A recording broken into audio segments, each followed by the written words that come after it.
With Perkins Roofing from the attic space. So this video, what I'm showing you is I am currently in an attic doing a home inspection. So this is one of the things you can hire Perkins Roofing to do, to perform home inspections for you, because inspectors don't always know what to look for when they're doing an inspection. So if you want an actual roof inspection to make sure the roof is in great shape, then you call us at Perkins Roofing and we'll come out and take care of that for you. So this is a longtime client of mine. He's a realtor, and I'm checking this house for one of his purchasing client to see if they want to buy the house. And there are leaks here, so it's a good thing they called me. So right here is the back wall. This is a gable, and I noticed, and I'll show you from the front side, that there are no rake tiles on this gable. What they did was they cut a corner, like I talked about in my red flags roofing estimate video. They cut a corner and they put cement instead of rake tiles, and now this rake is leaking. And from the outside, most people won't notice. From right here, most people aren't going to notice. But if you look at the corners of each end, down there at the very far corner, there is a moisture spot. And then, by the way, how to walk through an attic, you've got to monkey around. Insulation, you can't see the beams. You need to make sure that you're stepping on the beams, otherwise you're going to fall through the drywall. So let's see. You got to make sure you're stepping feet onto the beams. It's always good to hang on with your hands too, but obviously I'm recording right now. You don't want to step on framing. See, if I step on that sheetrock, boom, fall through. So use your feet, kick this stuff out of the way. But right here, you see that back of the fascia? That's a leak right there. That's from not having any rake tiles. Check that out. So that's why you hire Perkins Roofing, because this is stuff that I'm going to see that other people aren't going to see. So let's look at the rest of the house. So this truss here is about 10 feet down, and then we've got every couple of feet issues in the fascia from, looks like gutter install. This one right here might be from the drip metal, but the others are from the gutters all the way down to the attic. So it's 10, 12, 14, 16, 18. So basically the next 10 feet down, from 10 to 20 on the right side of the house. Gotta love this. You see, there's actually two types of insulation in here. Can't even see the ends because there's so much packed in there. But look, someone changed some lights out and then just left the old. There's the new ones, and the old ones they just threw in here. Okay, that's great. Let's leave your trash in the attic because no one's ever gonna find it. So one thing that you always want to check on these inspections is the vent pipes. You can see the plumbing pipes here, or the PVCs, or cast iron usually, mostly PVC. And then you've got the vent pipes for exhausts, which are usually metal. So these ones are coming up, and you always want to look for leaks or water stains around those. There are none, so that's a good thing. The field of this roof is actually in really good shape. There's no issues in the middle of the field or with any of the penetrations. The only leaks on this entire house are at the gables because they did not install rake tiles. So that's why you don't cut that corner. That's why you hire a good roofer from the beginning, people.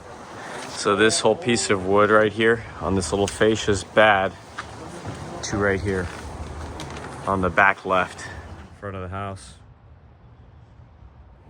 So up on the roof now, you can see these pipes are rusted out, the lead stacks, the goosenecks are also all rusted out. This gives us some signs of the age of the roof. Another thing where we can get a sign of the age of the roof is if we have a broken tile, and we can look to see the stamp on the back. Obviously we have this issue here, right here, with the rake and the rusted out vents. But the feel of the roof, like I said, looks pretty good. So everything is going to start, when you have these leaks, everything's going to be starting on the edges. Because if they had put on rake tiles, then this roof would have probably lasted 3 to 5 years longer than it's going to last. You can see this fascia wood is all rotted and warped right here. Again, no rake tiles. That's why this finish is terrible. See this? This is all rotted. How warped, you can see it. I'll take this apart with my fingers. Look what this finish does to the drip metal. You're exposing the edge of the drip metal, and all the paint has peeled off of it, and then it's gonna rust. So when we do these inspections, it's important to look to see what the existing roof is. So if we have a broken tile, there's our opportunity. You can see that these are nailed on, and look at this screw. This is not even a screw, this is a nail. This nail is completely rusted out, which means water is traveling because these are concrete tiles. They absorb 20% moisture, as I talk about in a lot of my videos. Water is absorbing into the tile, hitting the nail, rusting the nail out, and then water is going to end up intruding. Now on the inside, there were no leaks in the field yet, but that doesn't mean that that's not going to happen. We can see that there's old 90-pound paper here. So we've got 90-pound, which is good. That's a good paper. Better than a lot of the stuff that we have nowadays that people are using. But it's 90-pound, but then nailed on tiles with leaking fasteners. That's why you use AH160 foam. That's dumb. People who do that are dumb. Another thing we're going to do on these inspections is count the broken tiles. I'm up to 2. I'm only on this side. We're going to cross over to the other side now. I talk about this all the time. These concrete tiles are going to absorb moisture. They're going to absorb so much that eventually the corners are going to break off like this, just naturally, without anyone walking on them. And then they're going to fall down like that. And eventually these are going to break off so much that it's going to expose the paper.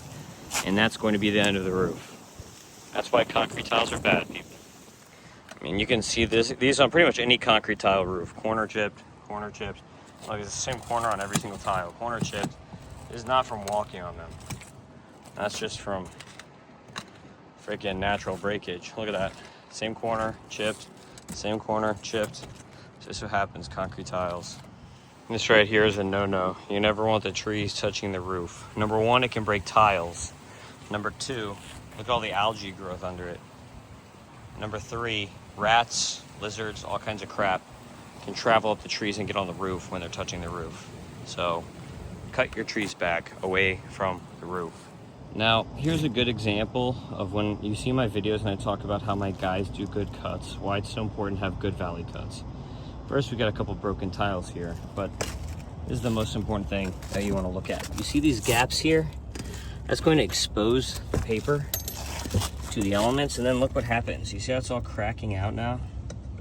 And sometimes it'll get fibered up. It's all cracking out here. That's because the sun is hitting this all the time. So it's making what could be good paper start to crack out prematurely, all because this guy doesn't know how to cut straight lines. You see this? It's not a straight cut. So that's why it's important to hire good tile people. Bad people will do crappy cuts like this, and then it's gonna crack your paper out. So we had a loose tile right here, which allowed me the opportunity to remove it so we can see what kind of tile this is. Stamp on the back. Pioneer. These are not made anymore. These are bought out. Don't exist. So, but that does give us a good idea of how old this roof is. And you can see the paper here too.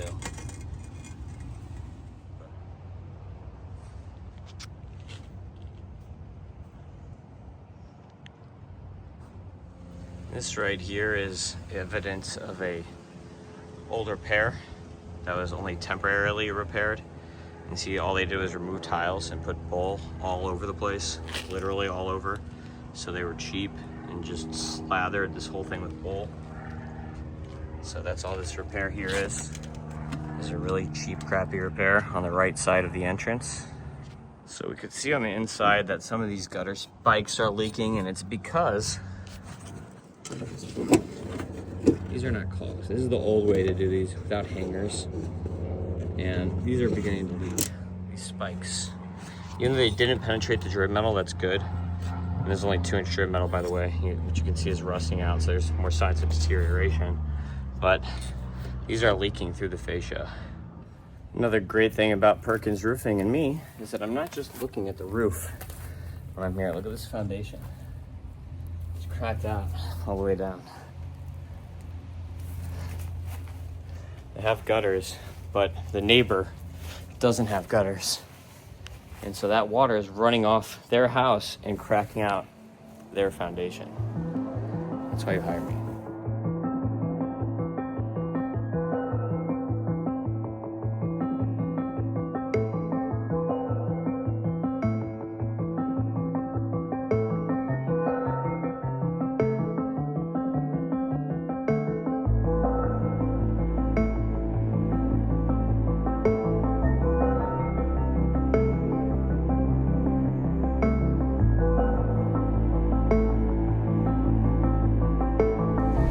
Hey, now I'm at this other house here for the second inspection today. This is a 5V Crimp metal roof. A lot of people just think, oh, I want a metal roof. Here is the lower end type of that type of roof. 5V is exposed fastener, key style, island style type roof.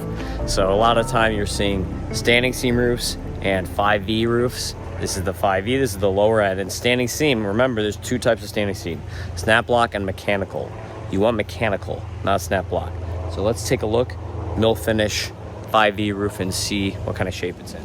So first things first up here, this is why I don't like 2-inch straight metals, because look, you have a 1x2 wood nailer here now sticking out and falling, and it's uneven underneath this wood nailer. That also means that this gutter is not tucked in under the drip metal. So this is now exposed to the elements, this piece of wood nailer here.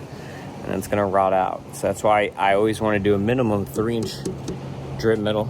So that's first things first. Second, you can see these panels sticking out here. There's no bull nose drip on a 5V roof. The roof simply overhangs the regular drip metal and it's not hemmed in. So you're not gonna get as good of wind uplift. So it's not hemmed around the panel. So wind can actually get in between these panels. You see that? On a standing seam roof, it's hemmed in and around the bull nose, so wind can't get underneath. But here, wind can get underneath these panels. Now third, you can already see there's a lot of rusted out screws on the roof here. So check out all these rusted screws. It is a lot of them. Let's go up. All right, so I just did a measurement, about 600 feet from an open water canal. That means that canal has open water access where brackish water is gonna be traveling down that canal. Ideally, for a steel roof, you wanna be 1,500 feet from saltwater sources, 600 feet. And this is not even Kynar coated, this is mill finish. So what I mean by mill finish is you can see that the panel here is simply steel. There's no coating on it. This is just the steel right out of the mill, out of the metal mill. So that's mill finish. So here's your mill finish, and you can see all these rusted out screws. They're all steel. It's like 50% of the screws on this roof are rusted out, roughly. You can see this corner here has definitely been impacted. See how the whole thing is starting to rust right here? This is all rust. It's rough. This is rough. This is rusting right here. This is not as rough. You can see there's chalking on that. But that's rusting right here at this corner. That's why you follow the rules, people. You can see the 5V valley. It has the nose in the valley, but this is not hemmed in. They're just screwed right on top of this piece. So basically this is screwed down, and then this is screwed down right on top. You don't have hems like you do on a standing seam roof. So water and wind can catch in between. And you can see actually, you see how there's little stains under each of these screws? That's a sign that water is affecting these screws, because you wouldn't have these little stain marks here if water wasn't infiltrating through the screw and then dripping down. 5V roofs will traditionally have the penetrations just screwed right on the top of the roof. And you can see this is just rubber, so you can get stuff that eats through those. But you can see maybe more than 50% of the screws are rusted out on this roof. And just caulked in. You see, that's it. Just caulking, that's it. That's why this flashing is bad, and that's why when I see people on a standing seam roof put exterior screws and put in flexi boots like this on a standing seam, it's ruining the whole standing seam roof. That's not a standing seam roof anymore. Now you've got exposed screws. This is not gonna last. Put a 50-year roof on and then put a penetration on like this, that's stupid. That's very stupid. What a dumb way to flash a vent. Got some fish mouths in the flat roof too. You see, this is a fish mouth. This right here is a no-no. You see how they screwed the screws through the cap sheet paper? That's a no-no. And then they finish this with cement. This is not a tile roof. You don't put cement on a metal roof. That's a no-no. This needs to be cleaned up and sealed with liquid flashing now at this point. I'm gonna recommend on this roof to fix it with all these screws, replacing the screws. And I would recommend them doing a coating because they're too close to the salt water. Looky here. This is an example of thermal expansion and contraction. If you do not have enough attic ventilation, the hot air within the attic is going to push these screws up like so that the hot air can escape. But now water can't get in. So this is another negative about doing an exposed fastener roof, and especially about putting screws around a vent, which is dumb. Look, make sure that you have proper ventilation, or you coat your roof white so that doesn't happen. So I'm not sure how old this roof is right now, but you can see that there's already rust spots on the metal. Aluminum gutters, steel hanger screws. You can see these screws are falling out and the whole gutter is starting to fall down. Now they may have also begun to fall because it's possible stuff from the tree fell down and pulled it down, but this definitely needs to be fixed. So what did we learn today? We learned if you are less than 1,000 feet from salt or brackish water, or 3,000 feet from the beach, you should probably be installing a standing seam aluminum roof, not a 5E mill finish galvanized roof, to avoid issues like this. We also learned on the tile roof to make sure you install rake tiles, and you can see my inspection on that one, so you can learn how we do inspections at Perkins Roofing on both of these roofs. Hopefully you learned a lot, and if you need anything for roofing, construction, impact windows, doors, concrete restoration, siding, we do it all. Give us a call.